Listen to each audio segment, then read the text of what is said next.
Hello दोस्तों। चलिए आज शुरू करते हैं अध्याय 9। और अध्याय 9 का नाम है खुशहाल गांव और समृद्ध शहर। गांव यहाँ पर खुशहाल हैं और शहर कैसे हैं? समृद्ध हैं।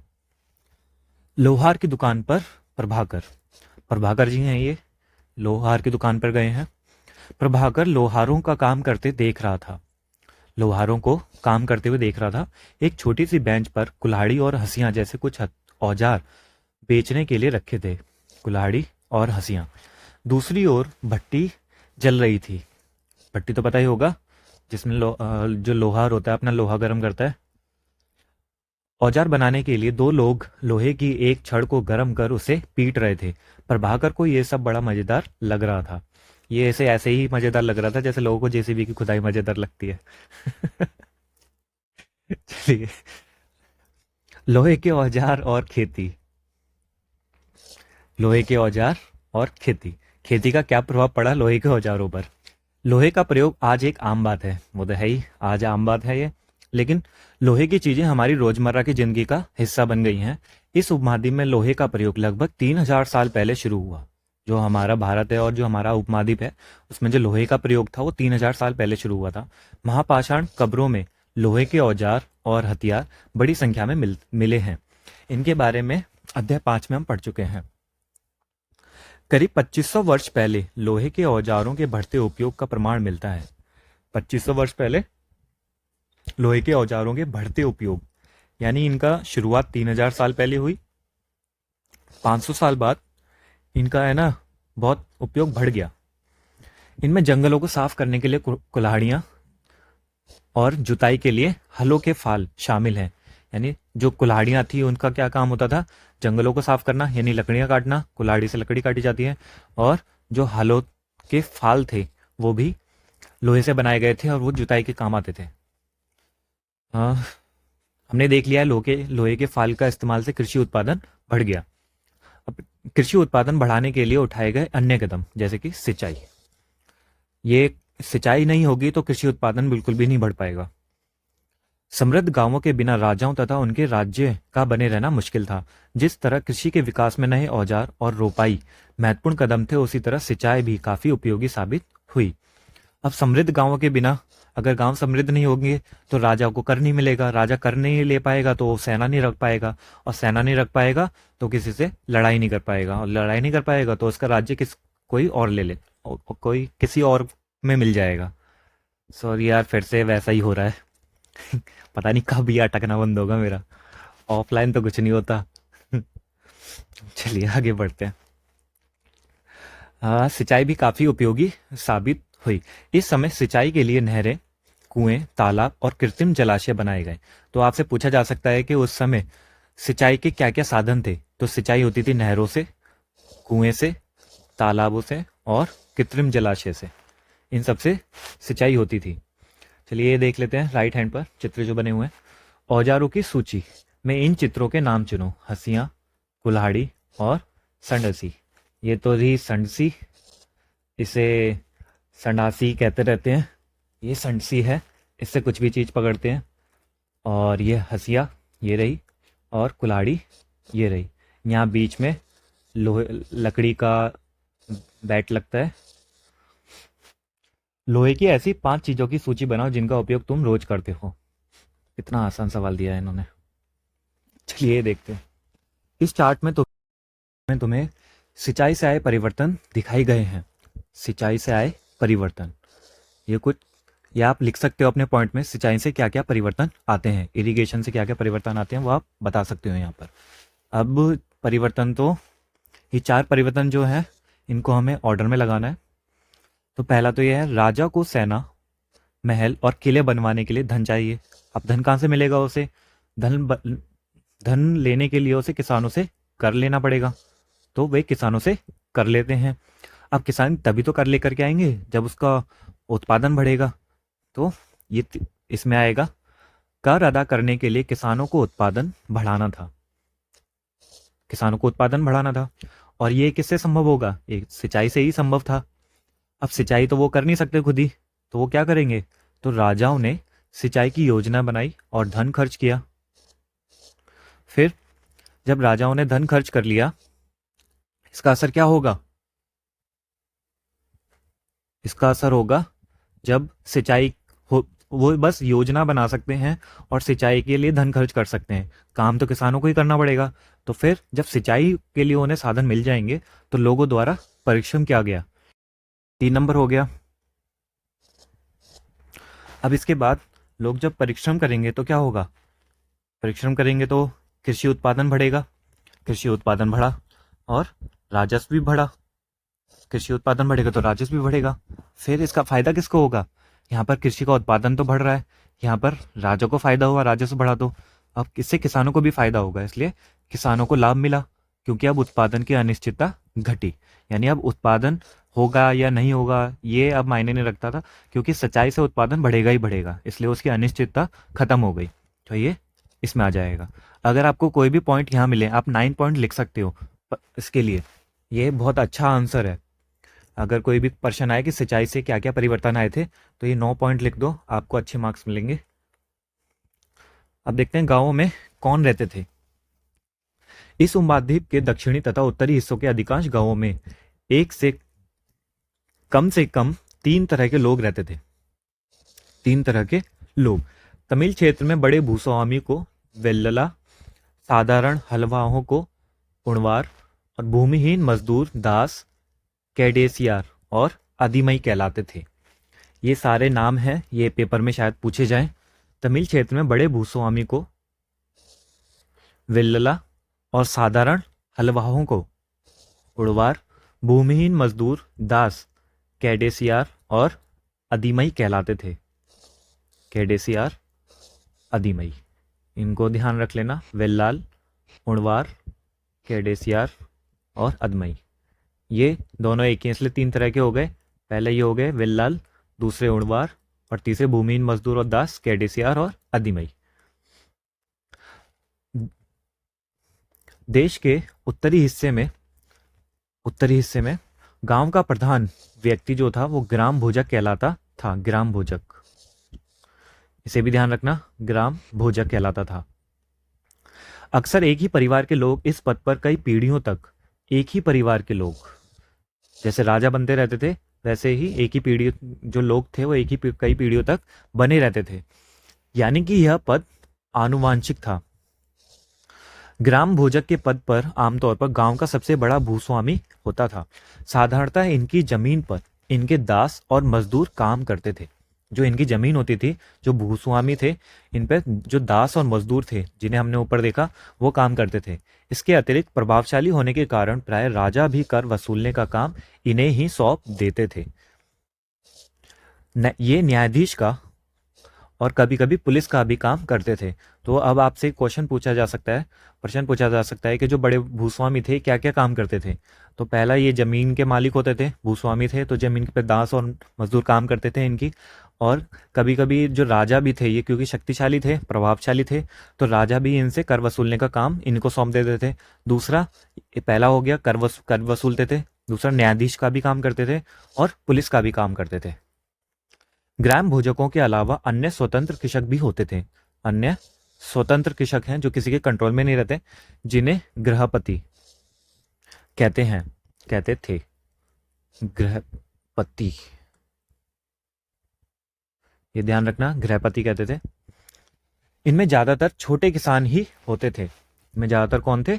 छोटे किसान। इसके अतिरिक्त कुछ ऐसे स्त्री पुरुष थे जिनके पास अपनी जमीन नहीं होती थी। हर जगह हर समय यही होता है, ऐसे वाला नहीं। जब हम हिस्ट्री पढ़ रहे हैं तो इसमें भी, वर्तमान में भी और फ्यूचर में भी, सभी में, जैसे पास्ट में, भूतकाल में, यहाँ पर ऐसे लोग हैं स्त्री पुरुष जिनके पास जमीन नहीं थी, और अभी भी प्रेजेंट में भी ऐसे बहुत सारे लोग हैं जिनके पास अपनी जमीन नहीं है। इनमें दास कर्मकार आते थे। इसमें कौन आते थे? दास कर्मकार, जिन्हें दूसरों की जमीन पर काम करके अपनी आजीविका चलानी पड़ती थी। ये दास कर्मकार। अधिकांश गांवों में लोहार, कुम्हार, बढ़ई, बुनकर जैसे कुछ शिल्पकार भी होते थे। इन सभी को शिल्पकार कहा जाता है। लोहार को, कुम्हार को, बढ़ई और बुनकर, ये सब क्या थे? शिल्पकार की श्रेणी में आते हैं। ये देखते हैं प्राचीनतम तमिल रचनाएं। इस पे क्वेश्चन आया था प्राचीनतम तमिल रचनाओं पर। इन्हें क्या बोला जाता है? प्राचीन तमिल की प्राचीनतम रचनाओं को संगम साहित्य कहते हैं। संगम, ध्यान रखना, संगम साहित्य कहलाता है ये। और ये तमिल जो रचनाएं थी उससे संबंधित है। इनकी रचना करीब 2300 साल पहले की गई। इन्हें संगम इसलिए कहा जाता है क्योंकि मदुरै, मानचित्र 7 पेज नंबर 113। कहाँ पर है ये? बहुत आ गया, चलो बाद में देख लेंगे। मदुरै, ध्यान रखना, मदुरै के कवियों के सम्मेलनों में इनका संकलन किया जाता था। तो संगम क्यों बोला है? संगम का मतलब होता है सम्मेलन। तो यही जो कवियों का सम्मेलन होता था, और ये कवि जो होते थे कविताओं में बोलते थे या गीतों में गाए जाते थे ये, इसलिए कवि के सम्मेलन को संगम बोला गया और इसी में ही इनका संकलन किया गया।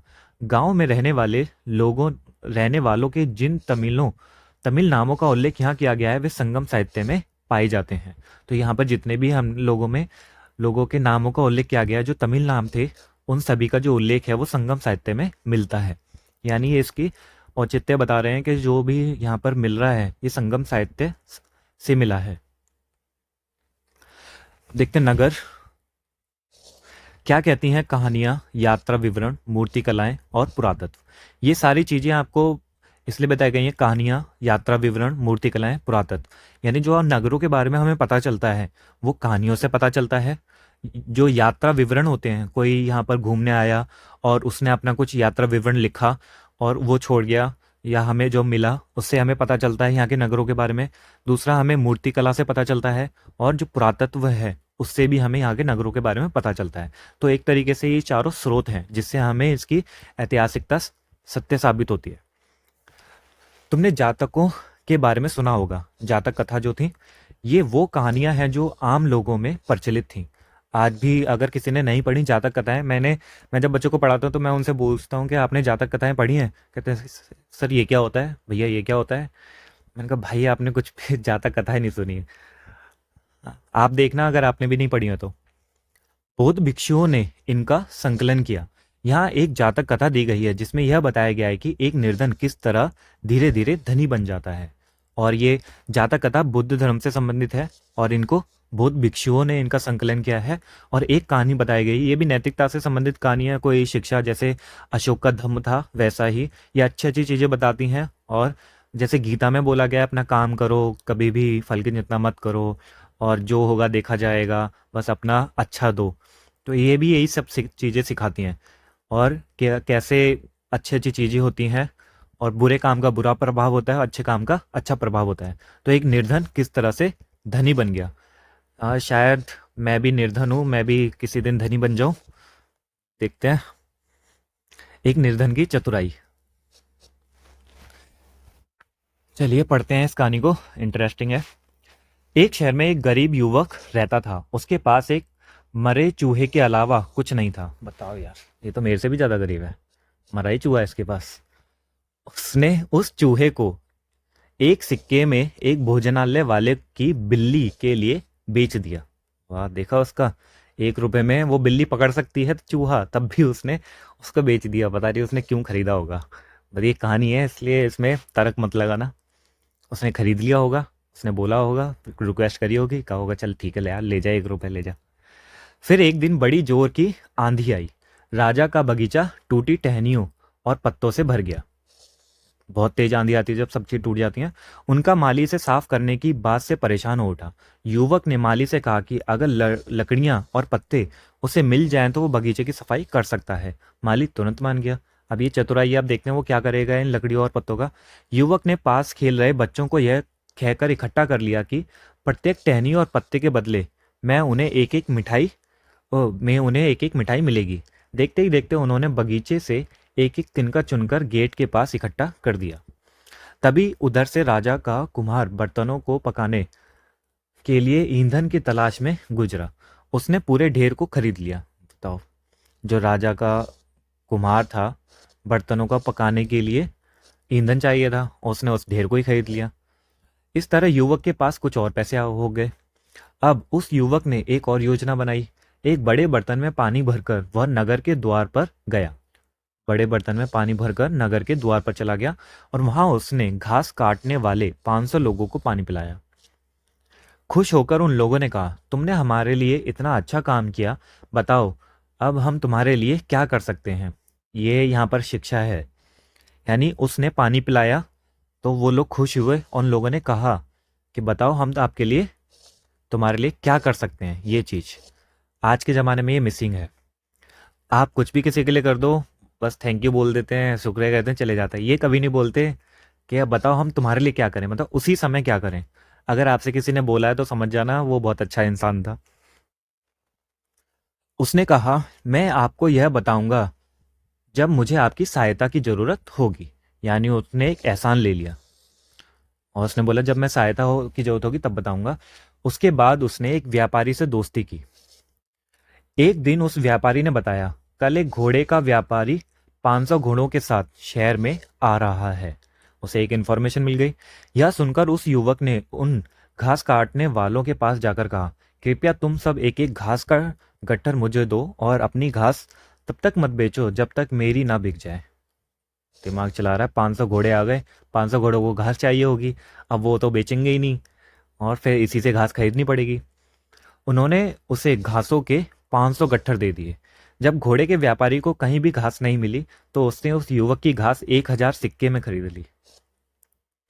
यार 1 रुपए से उसने 1000 सिक्का बना लिया। क्या दिमाग लगाया ना।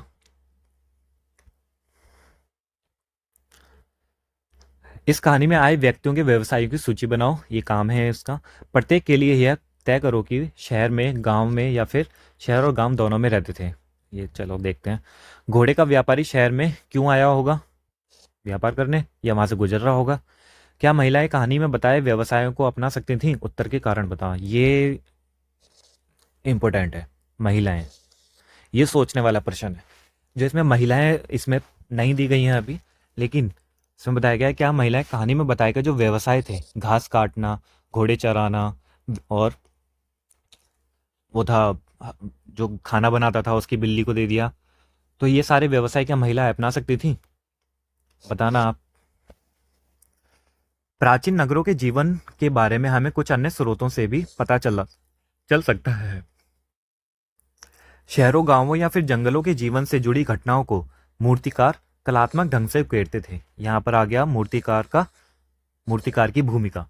यानी जो शहरों में होता था, गांव में होता था या जंगलों के जीवन के बारे में, वो मूर्ति से ही बहुत सारी चीजें कह देते थे जो कलाकार थे। इन मूर्तियों को ऐसी इमारतों की रेलिंग, खंभों या प्रवेश द्वारों पर सजाया जाता था जहां लोग आते थे, वहां पर बना दिया जाता था इनको। आगे देखते हैं, इस पे बाद में आएंगे, अभी लौटेंगे चित्र पर। अध्याय 6 में वर्णित अनेक शहर महाजनपदों की राजधानी थे। जो ज्यादातर शहर थे हमने देखे थे, वो महाजनपदों की राजधानी थे। जैसा कि तुमने पढ़ा, इनमें से कुछ शहर परकोटों से घिरे होते थे। ये परकोटों क्या होता है? किसी को कुछ पता हो तो बताना। परकोटों,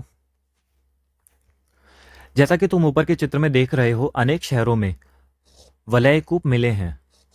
चलिए हम पहले ऊपर का देखते हैं। वलयकूप, दिल्ली में मिला वलयकूप, ये दिल्ली में है।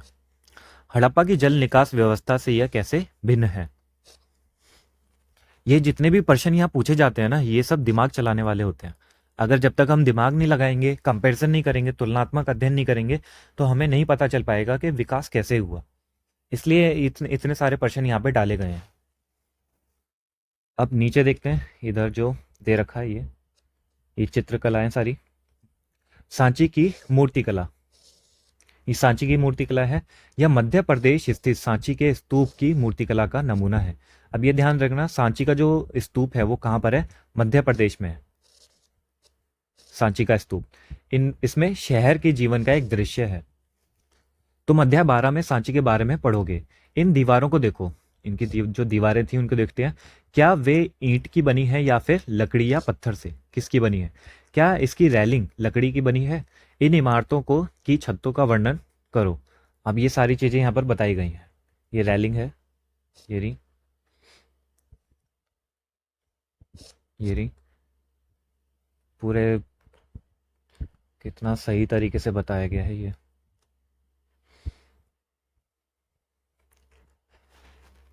चलिए आगे देखते हैं।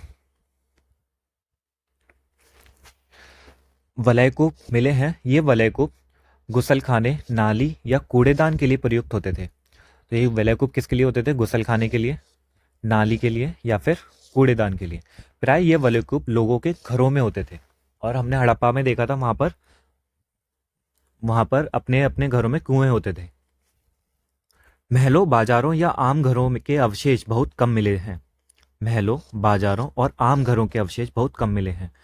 संभवतः लकड़ी, मिट्टी व कच्ची ईंटों या छप्पर से बने होने के कारण ये ज्यादा समय तक टिक ना पाए हों। भविष्य में पुरातत्वविद इनकी खोज कर सकते हैं, शायद अभी मिल जाए कुछ भी।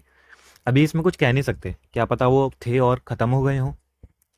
प्राचीन शहरों के बारे में वहां गए नाविकों और यात्रियों के विवरण द्वारा भी पता चलता है। अब ये तीसरा आ गया स्रोत।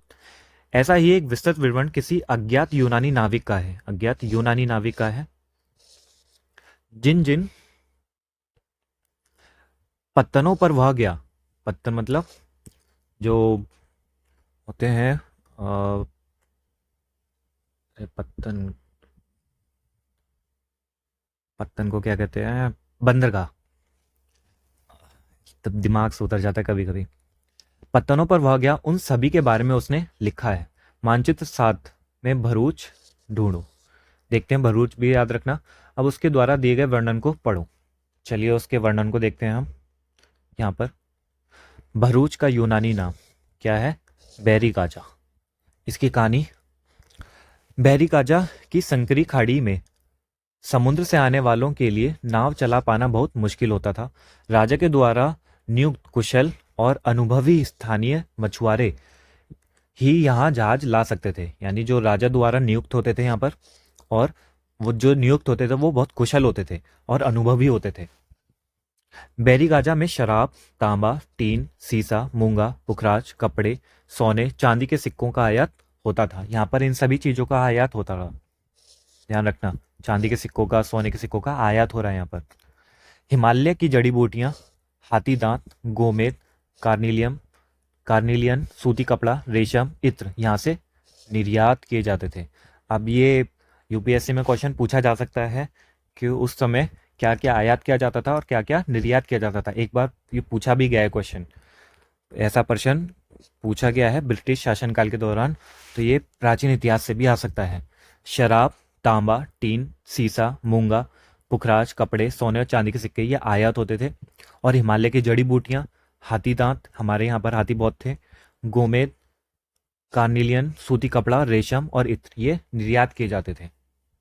राजा के लिए व्यापारी विशेष उपहार लाते थे। ये प्रश्न ये भी आ सकता है कि बैरीगाज क्या है? सिंपल सा, वो ऐसे ही डाल देते हैं। भरूच का, भरूच है वो यही डाल देंगे। क्या सुमेलित है क्या नहीं है, इसलिए सारी इंफॉर्मेशन याद करनी है ये। इनमें चांदी के बर्तन, जो व्यापारी होते थे वो विशेष उपहार लाते थे राजा के लिए। और जो विशेष उपहारों में क्या क्या होते थे चांदी के बर्तन? गायक किशोर, सुंदर औरतें, औरतों की तो पहले से ही मांग है, अच्छी शराब और उत्कृष्ट महीन कपड़े, ये सारी चीजें उधर वो लेकर के आया करते थे। शराब, शराब और शबाब दोनों, राजा की तो मजे। तो यह ध्यान रखना, विशेष जो उपहार हैं उनमें क्या क्या आता है? चांदी के बर्तन, गायक, सुंदर औरतें, यहाँ पर औरतें के बदले सुंदर और लगा दिया है अच्छी शराब और उत्कृष्ट महीन कपड़े, ये तीन चीजें आपको ध्यान रखनी है। आयात क्या क्या होता था, निर्यात क्या क्या होता है, और राजा के लिए विशेष उपहार क्या क्या आते थे। बैरिगाजा से आयात और निर्यात होने वाली चीजों की सूची बनाओ। दो ऐसी चीजें बताओ जिनका उपयोग हड़प्पा युग में नहीं होता था। फिर से इन्होंने ऐसे दिमाग लगाने वाला प्रश्न पूछा है एनसीईआरटी वालों ने कि दिमाग चलेगा हड़प्पा, इससे ना हमें हड़प्पा बार बार याद भी आता रहेगा। तो एनसीईआरटी की किताबें इसलिए अच्छी मानी जाती हैं क्योंकि ये सोच को बढ़ावा देती हैं। अगर कोई इसको जैसे मैं पढ़ा रहा हूँ वैसे कोई पढ़ ले ना और थोड़ा सा सोचे, तो आपको कुछ भी भूलने की जरूरत नहीं पड़ेगी, भूलोगे ही नहीं आप। जब आप सोचोगे तो आपका माइंड वैसे ही काम करने लग जाएगा। और यूपीएससी में भी ये सोचने वाले प्रश्न नहीं आते हैं। पहले देखते हैं आहत सिक्के किसे बोला जाता है। आहत सिक्के सामान्यतः आयताकार और कभी कभी वर्गाकार या गोल होते हैं। तो ये चीज ध्यान रखना, कभी कभी आयताकार भी होते हैं, सामान्यतः आयताकार होते हैं, लेकिन कभी कभी वर्गाकार और गोल भी होते हैं। ये या तो धातु की चादर को काट कर या धातु के चपटे गोलिकाओं से बनाए जाते थे। धातु की या तो चादर को काटते थे या धातु के चपटे गोलिकाओं से बनाए जाते थे। इन सिक्कों पर कुछ लिखा हुआ नहीं था, कुछ भी लिखा हुआ नहीं था, बल्कि इन पर कुछ चिन्ह ठप्पे से बनाए जाते थे। कुछ चिन्ह बनाए जाते थे, वो ठप्पे से बनाए जाते थे, इसलिए ये आहत सिक्के कहलाए। आहत मतलब किसी को मारना, जैसे कहते हैं ना, इसने उसे आहत कर दिया, यानी उसने ठप्पा मार दिया, कुछ उसे नुकसान पहुंचाया।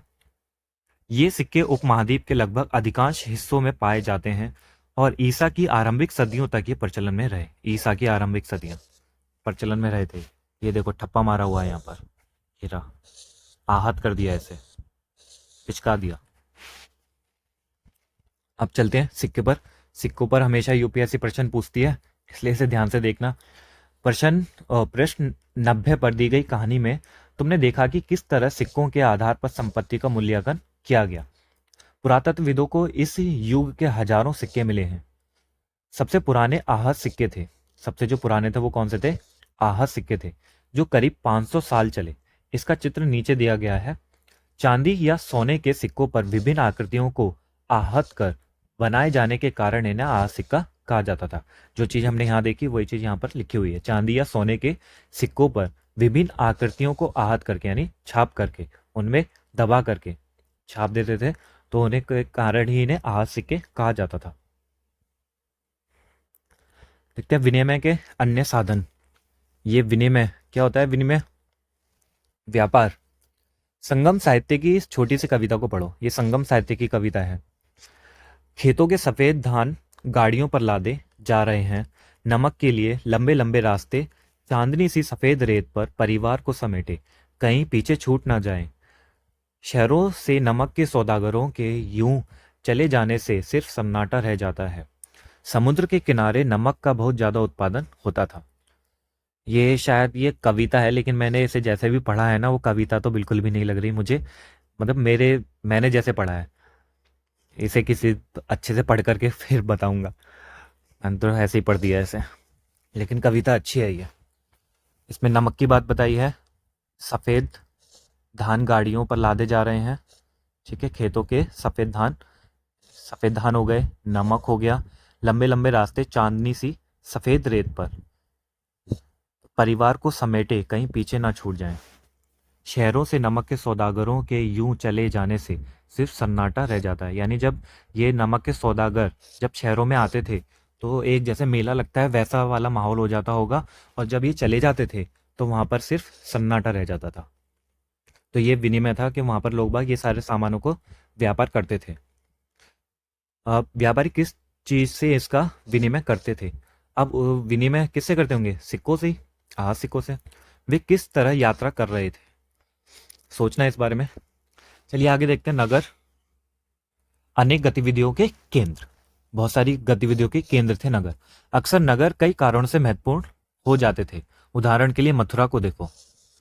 मथुरा बहुत सारे लोग गए होंगे। यह 2500 साल से भी ज्यादा समय से एक महत्वपूर्ण नगर रहा है, क्योंकि यह यातायात और व्यापार के दो मुख्य रास्तों पर स्थित था। व्यापार और यातायात के दो मुख्य रास्ते यहाँ से गुजरते हैं, उन्हीं पर ये स्थित था। इनमें एक रास्ता उत्तर पश्चिम से पूर्व की ओर और दूसरा उत्तर से दक्षिण की ओर जाने वाला था। उत्तर पश्चिम से पूर्व की ओर जा रहा है ये, और ये उत्तर से दक्षिण की ओर जा रहा है। शहर के चारों ओर किलेबंदी थी। इनमें अनेक मंदिर थे, आज भी है मंदिरों के लिए फेमस। आसपास के किसान और पशुपालक शहर में रहने वालों के लिए भोजन जुटाते थे। मथुरा बेहतरीन मूर्तियां बनाने का केंद्र था। कहा जाता है जो सबसे पहले बुद्ध की जो मूर्ति बनी थी वो भी मथुरा में ही बनी थी, इसलिए जो मथुरा है वो बेहतरीन मूर्तियां बनाने का केंद्र पहले ही बन गया था। लगभग 2000 साल पहले मथुरा कुषाणों की दूसरी राजधानी बनी। ये मथुरा जो थी वो कुषाणों की दूसरी राजधानी थी, ये ध्यान रखना। मथुरा किसकी दूसरी राजधानी थी? कुषाणों की। इसके बारे में तुम अगले अध्याय में पढ़ोगे। मथुरा एक धार्मिक केंद्र भी रहा है। यहाँ बौद्ध विहार और जैन मंदिर हैं। यह कृष्ण भक्ति का एक महत्वपूर्ण केंद्र था। तो यहाँ पर सिर्फ कृष्ण भक्ति ही नहीं, ये बौद्ध विहार भी है, जैन मंदिर का भी महत्वपूर्ण केंद्र रहा है, कृष्ण भक्ति का भी, यानी इस सारी चीज़ों को मिलाकर ये धार्मिक केंद्र बन जाता है। और यहाँ की मूर्तियाँ इन सभी चीज़ों को अपने उसमें, मूर्तियाँ जो होती हैं सारी इन सब चीज़ों को झलक दिखलाती हैं। आगे बढ़ते हैं। मथुरा में प्रस्तर खंडों तथा मूर्तियों पर अनेक अभिलेख मिले हैं। प्रस्तर खंडों और मूर्तियों पर अनेक अभिलेख मिले हुए हैं। आमतौर पर ये संक्षिप्त अभिलेख हैं जो स्त्रियों और पुरुषों द्वारा मठों या मंदिरों को दिए जाने वाले दान का उल्लेख करते हैं। यानी छोटे छोटे अभिलेख हैं जो इसमें बताते हैं कि जो जो, जैसे कि आप कभी अभी किसी मंदिर में दान देने जाओ, वहाँ पर एक लगा रहता है, मैंने एक मंदिर में देखा था, वहाँ पर एक मंदिर में लगा हुआ था दान पात्र का, और उसमें जो भी महीने का चंदा देता है या दान देता है उसका नाम वहाँ पर लिखा होता है। तो ये वैसा ही था, उसका भी संक्षिप्त अभिलेख उसी पहले भी की तरह ही यहाँ पर मूर्तियों पर बना दी जाते थे। प्राय शहर के राजा, रानी, अधिकारी, व्यापारी, शिल्पकार इस प्रकार के दान करते थे। उदाहरण के लिए मथुरा के अभिलेख में सुनारों, लोहारों, बुनकरों, टोकरी बुनने वालों, माला बनाने वालों, इत्र बनाने वालों के उल्लेख मिलते हैं। तो ये सारी चीजें हमें यहाँ पर मिलती हैं। सुनारों का उल्लेख मिलता है, लोहारों का उल्लेख मिलता है, बुनकर, टोकरी बुनने वाले का, माला बनाने वालों का और इत्र बनाने वालों का। ये सारी चीजें क्यों बताई जा रही हैं? क्योंकि यहाँ पर इसका है ही, जो टॉपिक का नाम है नगर अनेक गतिविधियों के केंद्र, तो ये सारी गतिविधियां बताई जा रही हैं यहाँ पर। एक तो गतिविधियां हो गई धार्मिक केंद्र वाला, कि नगर जो थे धार्मिक केंद्र के स्थल होते थे, जैसे कि मथुरा। फिर बताया गया है कि यहाँ पर बहुत सारे जो अभिलेख मिलते हैं उनमें बताया गया है कि क्या क्या वहाँ पर गतिविधियाँ होती थी। तो यहाँ पर ये गतिविधियाँ होती थी, सुनार, लोहार, बुनकर, टोकरी बुनने वाले, माला बनाने वाले, इत्र बनाने वाले, ये सभी चीज़ें यहाँ पर लोग होते थे जो व्यवसाय करते थे। मथुरा के लोगों के व्यवसाय की एक सूची बनाओ। एक ऐसे व्यवसाय का नाम बताओ जो हड़प्पा में नहीं था। हड़प्पा हड़प्पा हड़प्पा ये तुलना करते हुए आ रहे हैं, और शायद मुझे लग रहा है इसी की वजह से ना यूपीएससी ने हड़प्पा वाला प्रश्न पूछ लिया था। अगर कोई इसे ध्यान से भी पढ़ता ना तो वो प्रश्न भी आराम से हो जाता। शिल्प तथा शिल्पकार।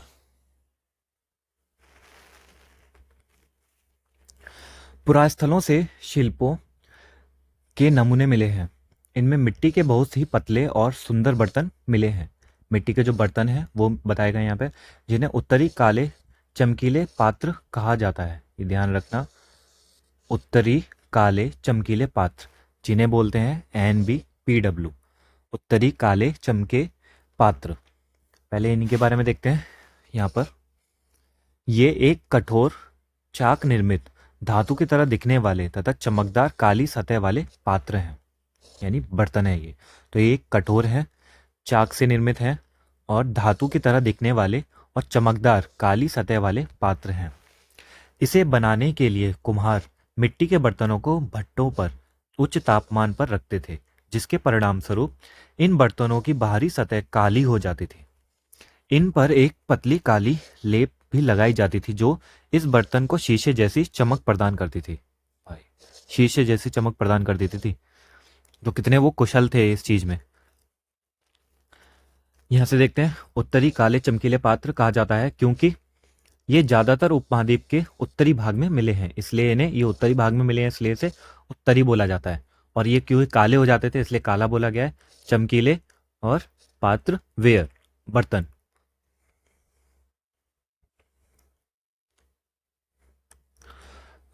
नॉर्थन ब्लैक और पॉलिश वेयर। ध्यान रहे कि अन्य दूसरे शिल्पों के अवशेष नहीं बचे होंगे। जैसा कि विभिन्न ग्रंथों में हमें पता चलता है कि कपड़ों का उत्पादन बहुत महत्वपूर्ण था। उत्तर में वाराणसी और दक्षिण में मदुरै इसके प्रसिद्ध केंद्र थे। अब ये ध्यान रखना, मदुरै दक्षिण में है, उत्तर में वाराणसी, ये दोनों तो पता ही सबको कहाँ पर है, लेकिन ये किस चीज के केंद्र थे तो ये ध्यान रखना है, ये कपड़ों के केंद्र थे। कपड़ों का उत्पादन बहुत महत्वपूर्ण था और यहाँ पर ये प्रसिद्ध केंद्र थे। यहाँ स्त्री पुरुष दोनों काम करते थे। ठीक है, तो यहाँ पर जो कपड़ों का व्यापार है, काम है, तो वो दोनों कर रहे हैं, स्त्री और पुरुष। अनेक शिल्पकार तथा व्यापारी अपने अपने संघ बनाने लगे थे। ये संघ, इससे प्रश्न आया था जिसे श्रेणी बोलते हैं। यूपीएससी ने इस पे प्रश्न भी पूछा हुआ है। तो शिल्पकार और जो व्यापारी थे वो संघ बनाने लगे थे, जिन्हें श्रेणी कहते हैं। शिल्पकारों की श्रेणियों का काम प्रशिक्षण देना, यानी अपने अपने, जैसे कि आज भी बना लेते हैं संघ, वैसे ही पहले भी बना लेते थे, और इनके कुछ काम होते थे। वो थे उनको प्रशिक्षण देना, कच्चा माल उपलब्ध कराना तथा तैयार माल का वितरण करना। ये 3 इसके काम थे। जबकि व्यापारियों की श्रेणियां व्यापार का संचालन करती थी। ठीक है, ये शिल्पकारों की श्रेणियों का बारे में बताया गया है, और ये व्यापारियों की श्रेणियों के बारे में जो व्यापार का संचालन करती है। श्रेणियां बैंकों के रूप में काम करती थी। बैंकों के रूप में काम, अब ये पूछा जा सकता है आपसे कि उस जमाने में जो बैंकों के रूप में जो काम करते थे वो कौन थे, तो वो श्रेणियां थी, जहां लोग पैसे जमा रखते थे। इस धन का निवेश लाभ के लिए किया जाता था। उससे मिले लाभ को कुछ हिस्सा जमा करने वालों को लौटा दिया जाता था, या फिर मठ आदि धार्मिक संस्थानों को दिया जाता था। आज भी ये व्यवस्था चलती है, तो ऐसी नहीं चलती, लेकिन निवेश तो आज भी चलता है। यही है।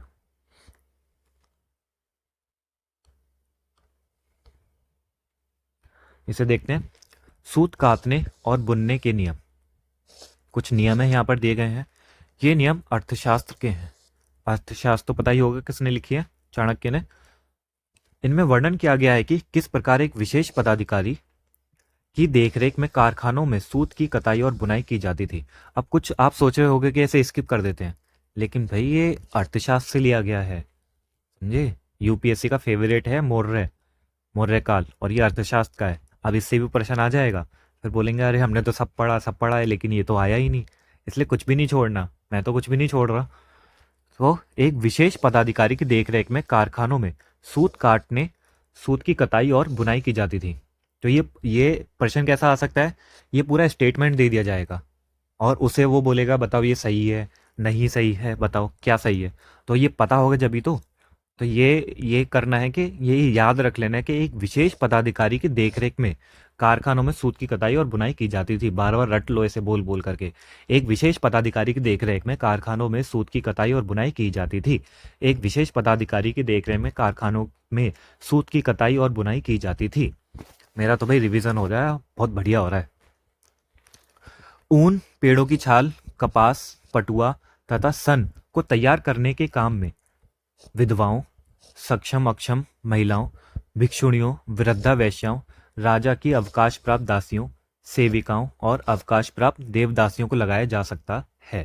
अब यहाँ पर देखिए, यहाँ पर एक समाज की व्यवस्था का बारे में बताया गया है कि जो ऊन के होते हैं, पेड़ों की छाल वाला ऊन, पेड़ों की छाल और कपास और पटुआ और सन, इन सबको तैयार करने के लिए किन किन को काम में लगाया जा रहा है, ये अर्थशास्त्र में बताया गया है। तो ये जो विधवाएं थी, जो सक्षम अक्षम जो महिलाएं थी, जो काबिल हैं या नहीं है, भिक्षुणियाँ थी, जो मैंने बताया था जो भिक्षु होते थे, वो जो औरतें भिक्षु बन गई थी, भिक्षुणियाँ, वृद्धा वेश्याओं और राजा के अवकाश प्राप्त दासियाँ, सेविकाओं और अवकाश प्राप्त देवदासियों को। ये देवदासियाँ वो होती हैं जो मंदिरों में गाना वगैरह गाती हैं और वहाँ पर डांस करती हैं, उन्हें देवदासी बोला जाता है, को लगाया जा सकता था। अब ये भी प्रश्न पूछा जा सकता है कि पेड़ों की छाल या ऊन या कपास में कौन लगा था, तो यहाँ पर किसी भी आदमी का नाम नहीं आया है। तो अगर उससे बोला जाएगा कि पेड़ की छाल, कपास, पटुआ या इसको तैयार करने में पुरुष और महिलाएं दोनों लगे रहते थे, तो ये गलत हो जाएगा। इसलिए ध्यान से देखना ये दोनों सेंटेंस, ये वाला भी। ठीक है, तो यहाँ पर बस महिलाएं लगी होती थी। इन्हें इन्हें इनके काम के और गुणवत्ता के अनुसार पारिश्रमिक देना चाहिए। इन्हें इनके काम के और गुणवत्ता के अनुसार पारिश्रमिक देना चाहिए। ठीक है, वेजेस। जिन महिलाओं को बाहर निकलने की अनुमति नहीं है, वे अपनी दासियों को भेजकर कच्चे माल को मंगवा सकती हैं। अब यहाँ पर बताओ यार, दो ही लोग हैं, एक है मेल और एक फीमेल, और जो मेल है उसकी उससे अनुमति लेनी पड़ती है फीमेल को, यानी महिला को लेनी पड़ती है कि तभी आप बाहर जाओगे। क्या, मेरे तो समझ में नहीं आता कभी कभी, महिला को किस चीज़ की अनुमति लेनी पड़ेगी भाई, वो तो अलग ही इंडिपेंडेंस है, वो तो अलग ही इंडिविजुअल है वो। हाँ, अभी आदमियों के लिए ऐसा हो जाए कि भाई मैं तो खुद आदमी हूँ, कि मैं तो ऐसा नहीं सोचता। अब मैंने एक सब्जेक्ट पढ़ा था जब मैं ग्रेजुएशन में था, फेमिनिज्म। तो उसमें फेमिनिज्म दो टाइप के थे। फेमिनिज्म तो एक थी जो लड़कियों औरतों के अधिकारों के लिए लड़ते हैं, तो उनमें जो औरतें होती हैं वो तो होती ही होती हैं, और जो आदमी होते हैं तो वो भी फेमिनिज्म बोले जाते हैं। तो मैं तो शुरू से ही अपने आप को फेमिनिज्म समझता हूँ, समझे। और वुमेन पे इतना सब कुछ लिखा है, मैंने पढ़ा भी है। और मुझे लगता है कि मेरे को पता नहीं कब ये काम आएगा, कब मैं कुछ कर पाऊंगा, पता नहीं कब मैं आईएएस बन पाऊंगा। बन पाऊंगा भी नहीं बन पाऊंगा, किस्मत की बात है। पढ़ाई तो जारी रखनी है, नहीं तो फिर कुछ करेंगे एनजीओ वगैरह ओपन करके। तो यही था, जब जिसे महिला को बाहर जाने की अनुमति नहीं है, वे अपनी दासियों को भेजकर कच्चे माल को मंगवा सकती हैं और फिर तैयार माल उन्हें भिजवा सकती हैं। बेचारी घर में ही पड़ी रहती हैं। वे औरतें जो कारखानों तक जा सकती हैं, यहाँ पर भी देखो, जा सकती हैं जो औरतें, उन्हें अपना माल कारखाने तक तड़के ले जाना पड़ता था। ये और मुसीबत है, तड़के सुबह सुबह, जहां उन्हें पारिश्रमिक मिलता था। इस समय माल को अच्छी तरह जांचने के लिए रोशनी रहती है। अगर निरीक्षक उस औरत की तरफ देखता है या इधर उधर की बातें करता है तो उसे सजा मिलनी चाहिए। ये अर्थशास्त्र में बोला गया है। जो निरीक्षक था, यहाँ पर ये वुमेन सेफ्टी की थोड़ी बात कर दी गई है कि वो औरत की तरफ देखता है या इधर उधर की बातें करता है, उससे काम के बदले और दूसरी बातें करता है तो उसे सजा मिलेगी। अगर औरत ने अपना काम पूरा नहीं किया तो उसे जुर्माना देना होगा। ये भी अच्छा है कि अगर आप काम कर रहे हो और आपने काम पूरा नहीं किया तो आपको जुर्माना देना पड़ेगा। ये हर किसी पे लागू होना चाहिए। जैसे कि अगर मेरे को वीडियो डालनी है, अगर मैंने नहीं डाली तो मेरे को भी जुर्माना देना पड़ेगा। ऐसा नियम होना चाहिए। और यूट्यूब को ये करना चाहिए कि ये अगर आपने कुछ नहीं डाला तो आपकी एक वीडियो डिलीट हो जाएगी। मतलब इससे ना लोग है ना अपना काम अच्छी तरह से करेंगे। बस ये है, मैं ये नहीं कह रहा ये हो जाए, बस मैं ये कहना चाहता हूँ कि बस लोग बाग अपना काम अच्छी तरह से पूरा करें जो भी वो कर रहे हैं। इसके लिए उसका अंगूठा भी काटा जा सकता है भाई। ये यूट्यूब वाले ना करें तो अच्छा है। मैं तो अंगूठे से पेन पकड़ रहा हूँ। उन महिलाओं की सूची बनाओ जिन्हें निरीक्षक नियुक्त कर सकता था। जिन्हें निरीक्षक नियुक्त कर सकता था। क्या काम करने के दौरान महिलाओं को मुश्किलें झेलनी पड़ती थी? ये तो आसान से क्वेश्चन है, दोनों महिलाओं के ऊपर है। तो आप थोड़ा सोचना है इसमें, मुश्किलें क्या क्या झेलनी पड़ती थी। और उन महिलाओं की सूची बनाना है जिनमें निरीक्षक जो होते हैं वो नियुक्त कर सकता था जिनको। तो ये इससे देखो कितना सारा, आप ऐसे में भी कितना सारी चीजें लिख सकते हो। आपके पास महिला से संबंधित जो सिलेबस में टॉपिक है उसमें भी आप लिख सकते हो, ऐसे में लिख सकते हो। हमारे समाज के ऊपर कोई टॉपिक आए ऐसे में वो लिख सकते हो।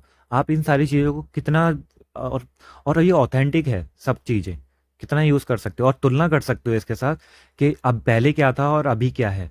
तुलनात्मक अध्ययन सबसे बेस्ट आंसर होता है। तुलना कर दो दो चीज़ों की। चलिए आप देखते हैं सूक्ष्म निरीक्षण अरिकामेडू। अरिकामेडू अरिकामेडू पदुचेरी में है। रोम के बारे में जानकारी पढ़ो, ठीक है। लगभग 2200 से 1900 साल पहले अरिकामेडू एक पत्तन था। अब ये ध्यान देना, एक पत्तन था। अब यूपीएससी क्या करेगी, अरिकामाडू दे देगी, अरिकामेडू, और बोलेगी ये क्या था, पत्तन था, सिक्का था, कोई मूर्ति थी, क्या था।